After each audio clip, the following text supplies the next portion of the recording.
আজকে আনুষ্ঠানিকভাবে আম সংগ্রহ কার্যক্রমের উদ্বোধন করলাম। আপনারা সবাই জানেন যে আমাদের চুয়াডাঙ্গায় আম উৎপাদনের লক্ষ্যমাত্রা হচ্ছে 32,000 মেট্রিক টন। তবে এই 32,000 মেট্রিক টন আম শুধু উৎপাদন করলেই হবে না, এই আমটি বিষমুক্ত এবং স্বাস্থ্যের জন্য নিরাপদ কিনা সেটা আমরা নিশ্চিত করার চেষ্টা করছি। এবং যদি আমটি কোনো কৃত্রিমভাবে পাকানো হয় অথবা এখানে যদি কোনো রাসায়নিক দ্রব্য প্রয়োগ করা হয় পাকানোর ক্ষেত্রে, সেক্ষেত্রে আমরা আইনানুগ ব্যবস্থা নিব। সারা দেশের মানুষকে আমরা চুয়াডাঙ্গার এই সুস্বাদু আম বিষমুক্তভাবে যাতে পৌঁছে দিতে পারি মানুষের হাতে, সেই লক্ষ্যে আমরা কাজ করছি। ধন্যবাদ।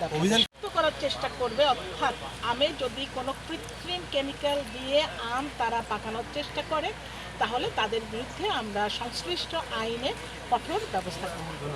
ধন্যবাদ।